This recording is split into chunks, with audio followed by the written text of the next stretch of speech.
thank you all for joining at this time at 6 p.m. in the evening. I know Andy was telling me I'm competing with food and drinks. So it looks like at least with all of you, I won against that competition. So thank you all for being here, making it on time, and hopefully more people will join in. But welcome to this session on becoming a network doctor with packet captures and Wireshark. So how many of you here are actual doctors? Anyone? No? Okay. So maybe this is starting your journey towards becoming a network doctor at least. Okay, maybe this one will see more hand raises. How many of you are network engineers or have been a network engineer? Yes, I see pretty much most hands going up. So no offense to the application engineers or managers or administrators, but oftentimes if there's a problem such as a user is not able to connect to the network, an application isn't working, a database has some problems connecting to an application, whatever that may be, the finger often points to the network first. And I know that because I've been a tech engineer for 15 years. So oftentimes it comes back to us as well saying, the network is a problem. And from troubleshooting perspective, the first thing that you often want to do is isolate the problem down to a segment of the network. How do you actually do that? Right? There's a lot of complexity involved, especially when you're managing hundreds of thousands of devices. And what I've realized in my 15 years of experience working in tech is that Wireshark is one of those really essential tools to know how to use effectively in order to be able to isolate and potentially troubleshoot and fix problems in a rapid manner. So learning those tips and tricks. And hopefully at the end of this session, you would have learned a few tips and tricks as well. So a little bit about myself. I've already spoken about it. I've been with Cisco and with Cisco TAC for over 15 years, primarily in the security domain. So troubleshooting is what I like to do.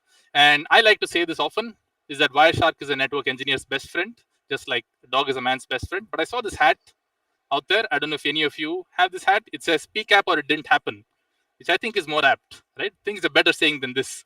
So I'm just putting it up there. It's at the Profit App vendor booth over there. So if you want to head out, you might get one of these hats as well. Really cool saying. I love it. So this is what we have in front of us for today. Little bit of introduction like we just got through. We'll do a little bit of familiarization with the UI and then actually jump into some of the tips and tricks, hopefully, that you can take back and use as you're playing your role of a network engineer on a day-to-day basis. First question, though, how many of you have used and are familiar with Wireshark? All hands, pretty much all hands. Who's not used Wireshark at all till date? Okay, no hands. Okay, wonderful. So then we'll keep the summary really brief. I don't need to go through how to install and all of that stuff. I did have this slide just as a placeholder in case you didn't have Wireshark installed. So you can scan this QR and have it up there. But this is pretty much going to be my last slide. Everything is going to be a live demo. So if something breaks, we'll use Wireshark to do the actual troubleshooting as well. So right? So none of this is staged. Okay, so I am just going to open up the Wireshark application on my laptop. If you have a Windows or another operating system, it's probably going to look different when you open it, but the user interface is going to be more or less the same, right? So two options, as you know, you can either open an existing packet capture file or run a live packet capture, which is what I'm going to do now. So I'm going to run it on my Wi-Fi interface, which is where I'm actually connected, and just open it up. So you can see actually all the traffic that's going through my network, going through my adapter, Wi-Fi adapter at this time. Just going to hit stop. Very familiar UI. Again, all of you have seen this. I'm not going to go through this in any length whatsoever. But, listing of packets, the packet details, the headers themselves, and the packet bytes, as you can see over here. All of this information is available. What we'll do is talk a little bit about how you can actually customize the overall user experience with Wireshark to make it more easy for you to work with packet captures in a long run, right? So firstly, we'll look at the layout itself, right? I think everyone has their own preference, so there's no one way to do these things, but hopefully these are some tips, like I said, you can go and take back. So where do you actually change the overall look and feel, how things are laid out on Wireshark? So just go over to the preferences menu, depends on your operating system, really where this is going to be. But you will see under appearance and layout, so you can choose how you want these three panes to be, top to bottom, or like I have, in the middle, split up in the middle, or on the top or bottom, however you choose, right? It's up to you. But there's one really interesting feature that Wireshark added. One of the things that I really loved about Wireshark is the fact that I can learn things by looking at actual packets. Right? I can see what's actually going on the wire. It's like feeling the pulse. That's why I like to say network doctor, right? Feeling the pulse of the network. You can see actually what's being sent on the wire. But what they added very recently in Wireshark, about Wireshark 3.x, right, version of Wireshark, which maybe a year or year and a half ago, is the ability to actually visualize the packet in something called a packet diagram. I don't know if any of you have seen it, but I think that's a very, very great visual tool for someone that's learning networking in general, or even if you all are getting exposed to a new protocol, right, that you may not have known about till now, right? How does it actually work on the wire? How does it look on the wire? How is it arranged? So I'm just going to change one of the tiles to look at the packet diagram. So it says that over here, and we'll just see how it actually looks. So if you see here, what was the packet bytes? Probably not so useful because all you're looking at the dots and ASCII characters. But this is really cool. And if you open up the packet details and select any field over here, it actually shows you where it is in the header. And I think it's a really cool learning tool that they've added for anyone that's getting familiar with just networks or learning a new protocol. How many bytes is this field? You don't need to go and look it up on an RFC or Google or whatever you want to do. You can actually see it right here. Right? Where is it? What comes before? What comes after? All of this is extremely well laid out. I feel this is a really cool tool. And honestly, I didn't know much about it until recently. And so when I saw this, I said, okay, I'm going to use this in my trainings wherever I go going forward. So this is a really cool utility. I would encourage you to use it and also tell others about it, because I think this is not really well advertised, right, for people to actually know about. So this is the first one, right? So you can actually change the layout of how things look.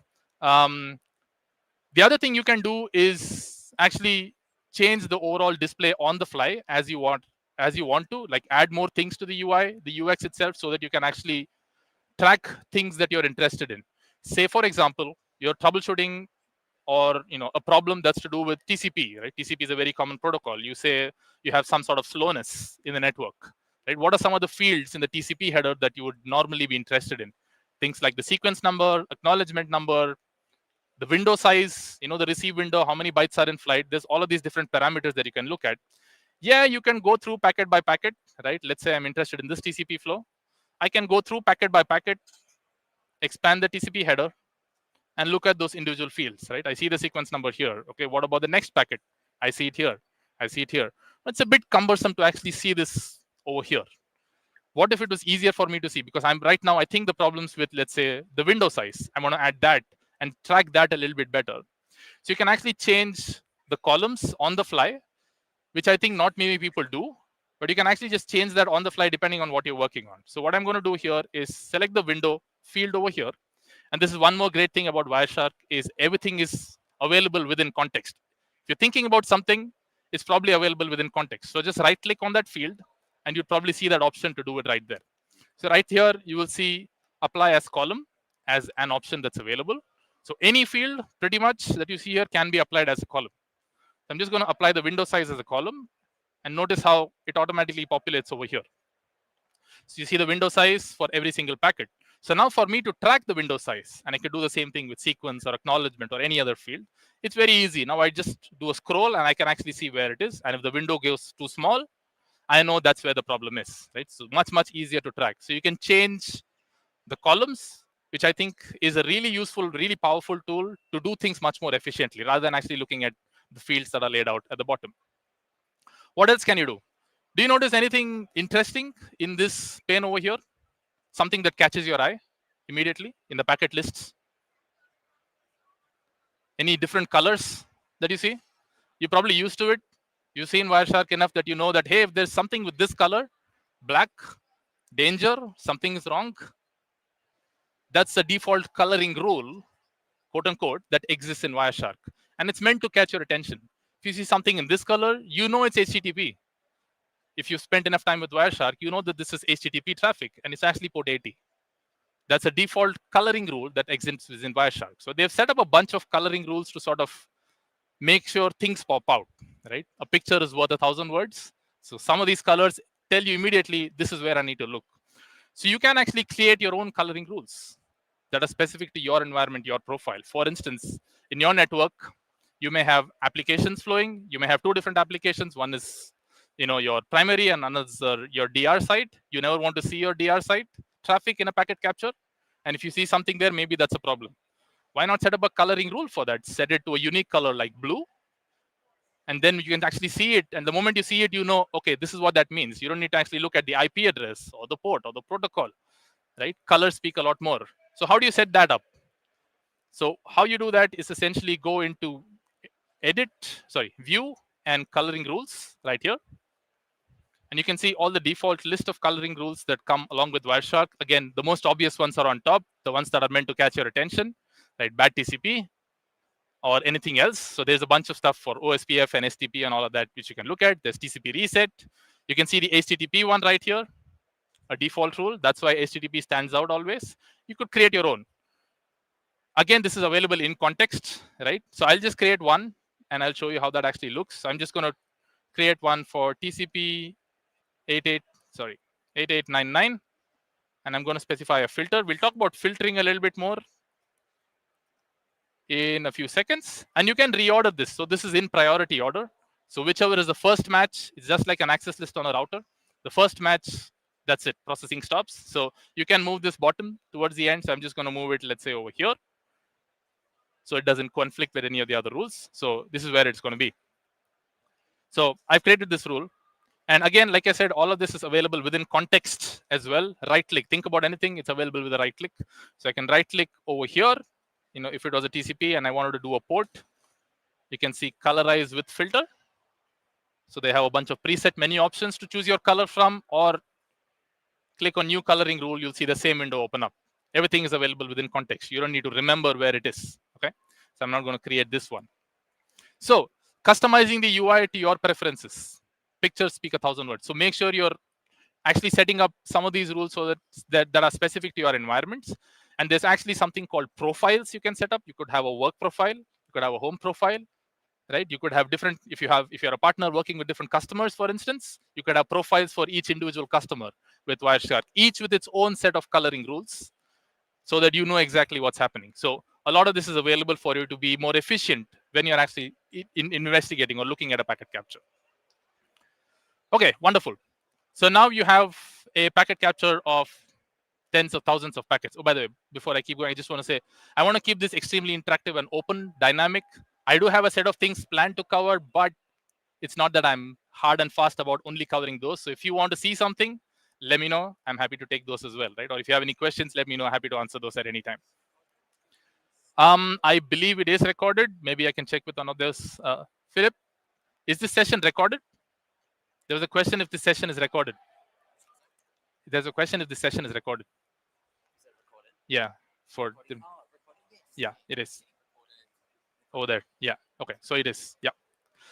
So I'll also have a link to the slides, which has all of this. So you will have this available with you. Okay.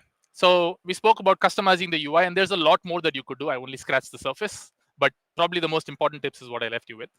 Now, let's say you have packet captures that are huge, right? Several hundreds and thousands of packets, gigabytes in size. How do you get information about what's actually in the packet? How do you find the needle in the haystack that you're looking for? If you go over here, you see right now I only have 178 packets at the bottom. This is not a lot, but if you're troubleshooting, if someone gives you a packet capture dump, they're often giving you humongous packet captures, a few gigabytes in size. So to actually find out information, metadata about the packets is vital, so that you can actually get to the one that you are interested in, right? Filter it down to the one you're interested in. So a lot of that is actually available in the statistics menu. And on the top, you will see a lot of generic statistics about the packet capture file itself, right? What are the endpoints in it? What are the conversations available with it, right? Some throughput graphs and stuff of that nature, which we will look at in a little bit. You will also see some protocol-specific statistics, right? HTTP, HTTP2, UDP, TCP, all of that. So there's a lot of statistics available for you by default. But let's look at some generic packet capture level statistics that are available to you. So I'm going to look at, let's say, conversations. In this packet capture that I have, which only has 178 packets, not a lot, how many conversations individually are there in this? So this conversations window gives you all of these conversations at each of the layers of the TCP/IP, the OSI model, from layer 2 to layer 3 to layer 4. So you see Ethernet, you see IP, V4 or V6, and you also see TCP or UDP. So you can see conversations at each of those levels. And immediately, if you have something that's particularly of interest, either a MAC address of interest or an IP address of interest that you're troubleshooting, right? Something that you're particular about, or a TCP port and protocol that you're interested in, could be UDP as well. All of this is available here. And all of these columns are sortable and all of that. So quickly, very quickly, you can see if I was interested in this IP address, 245.92, I know this is in the packet capture. This is the conversations that relates to it. And again, right click is your friend. If you really want to get to that conversation in the packet capture of hundreds and thousands of packets, right click and apply as filter.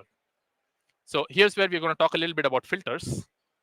You can try to, once you get used to Wireshark, you'll know some of these filters by heart. But again, filtering is entirely context sensitive as well. If you decide that you want to filter on an IP address, on a port, or any other field that's in the packet, just right click on it, right, and say apply as filter. So in this case, I'm going to select stream ID. Wireshark essentially assigns incremental stream IDs to each TCP conversation. Starts with 0 for the first TCP conversations, 5 tuple it identifies, from 1, 2, 3, 4, and so on and so forth. So this is not a part of the protocol itself, but you will see this over here, right? So you will see a stream ID within the packet details, and anything that's within square brackets within the packet details. So you'll see some of these are outside square brackets, like the ports, but some of these are within square brackets. Anything that's within square brackets is something that Wireshark has added as metadata for you to help you in your analysis. So the stream IDs is added by Wireshark, for instance, and that's the filter that's applied over here. TCP.stream equal to 5. I know it may not be entirely visible. Let me see if I can zoom in. Okay.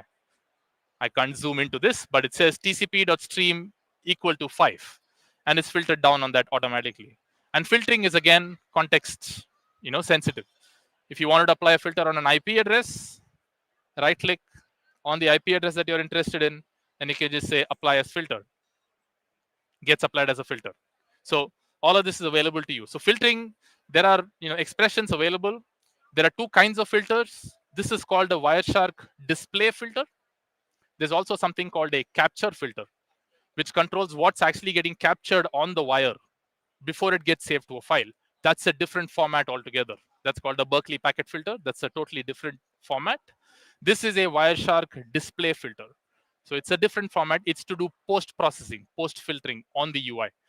Okay. So again, it'll take a little bit of getting used to, but once you start applying some of these common filters like TCP stream, IP address, TCP port, it's more or less the same. So you just do TCP dot port is there for you.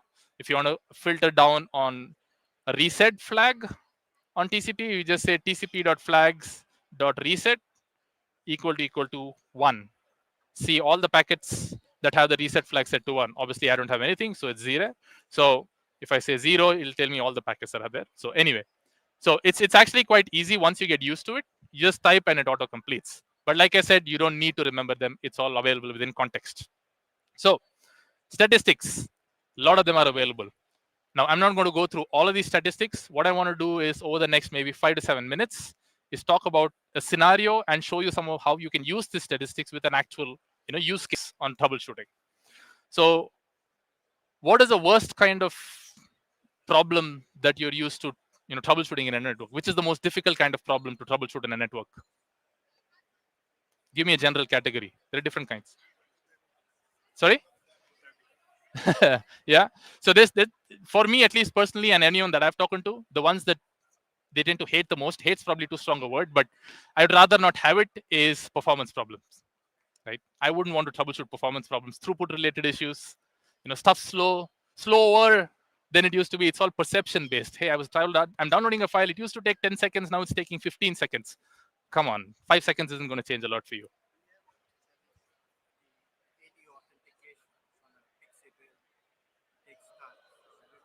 Yeah, it is a performance. So what the gentleman said essentially is radio authentication takes time.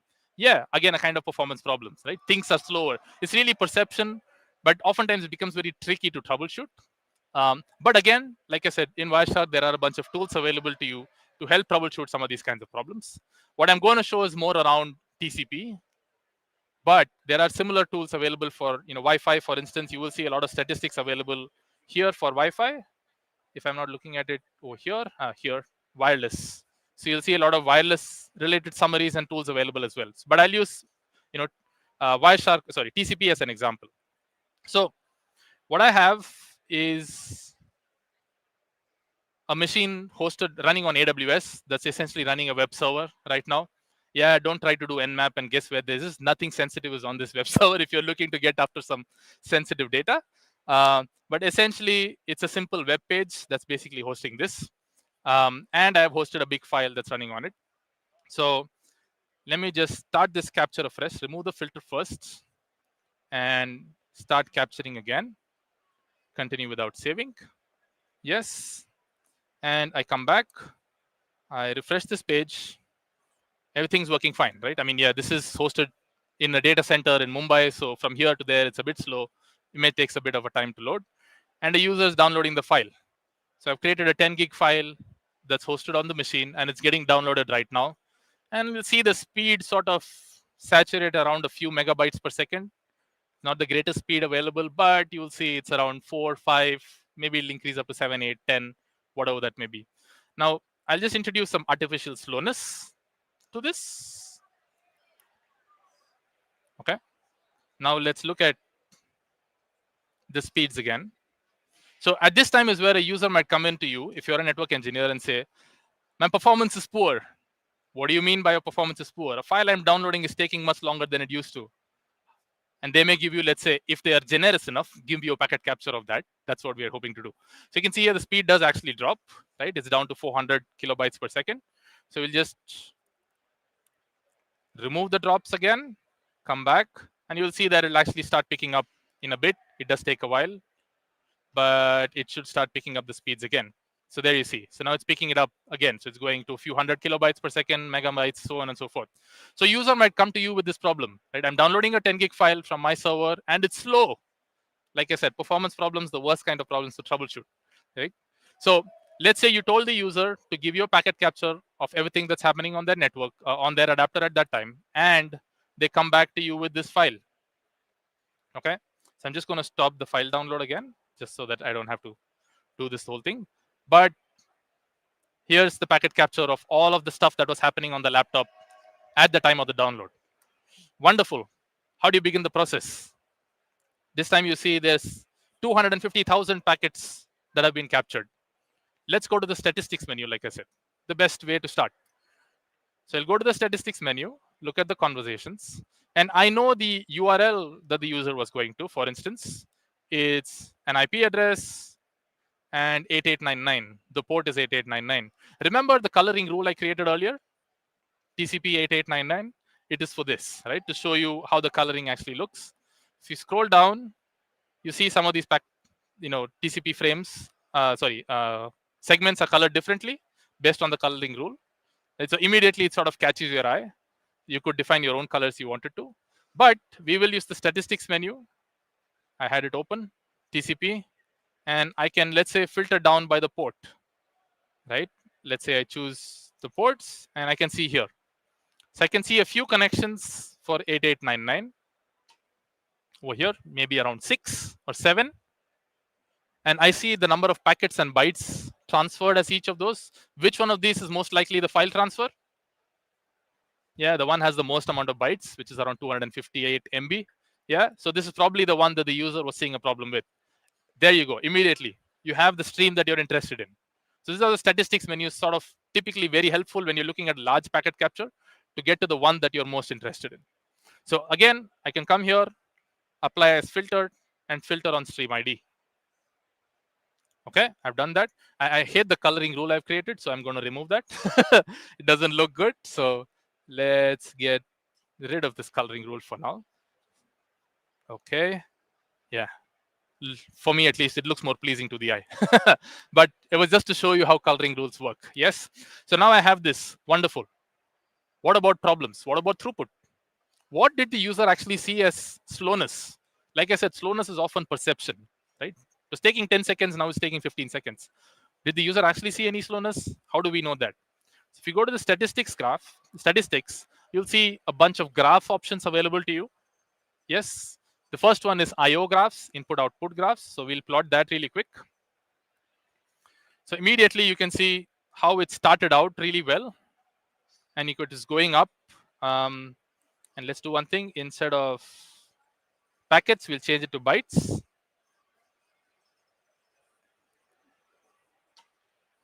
Yep. So bytes per second. So you can see the number of bytes per second. So it was going up, like you saw, a few megabytes per second, and then it dropped down.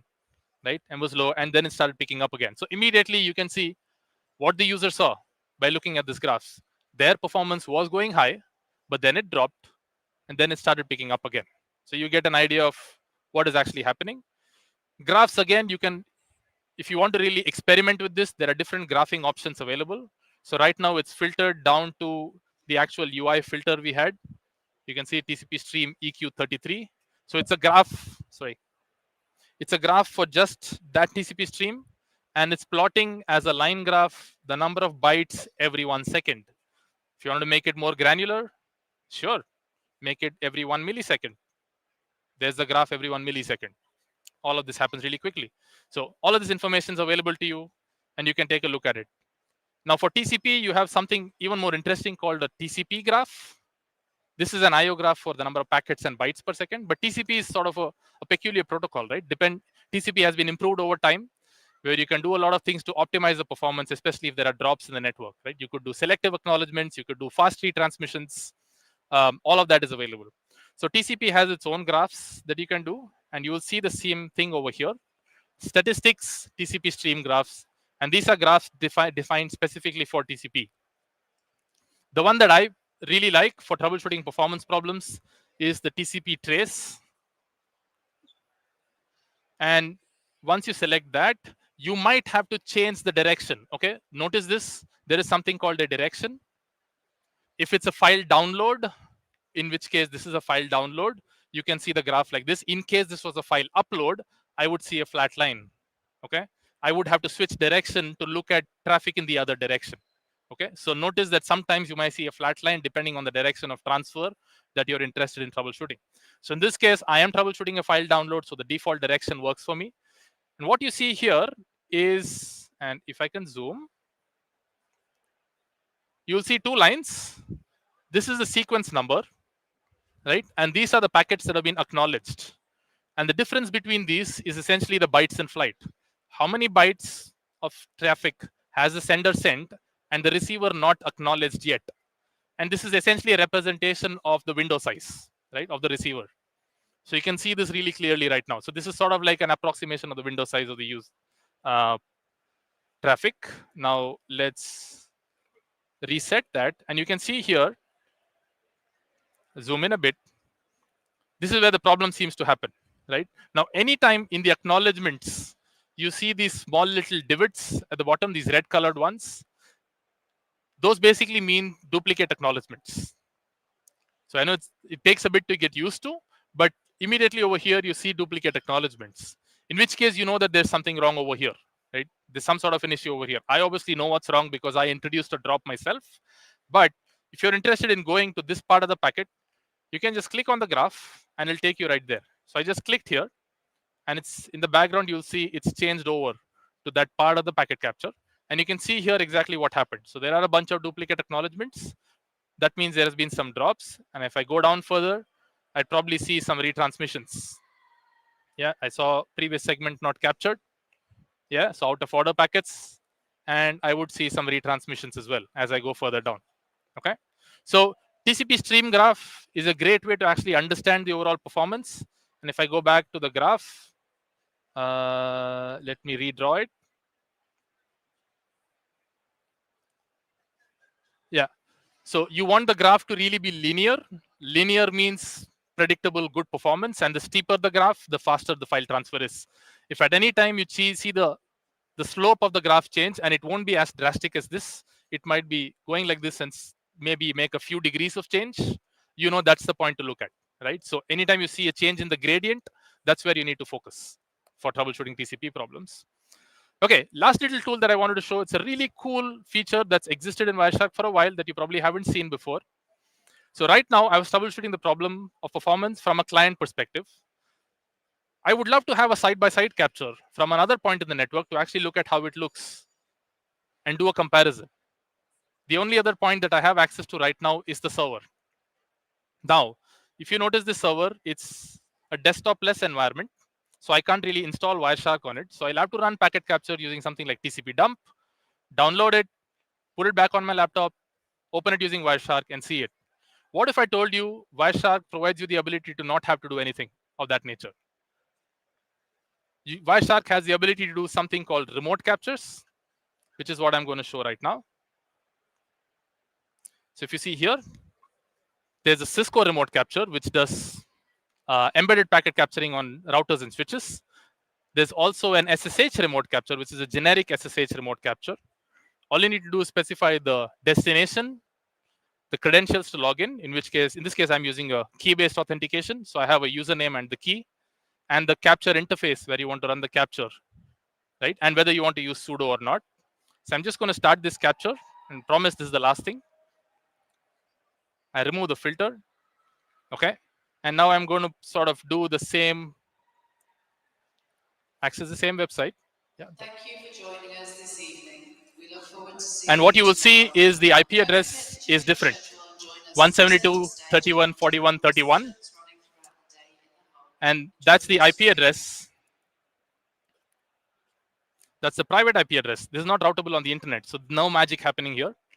This is the actual private IP address of the VM hosted on AWS. So without having to log into the machine, I could run Wireshark on the remote interface using this capability called remote capture. And now I could run the same capture on the server and the client and compare them side by side.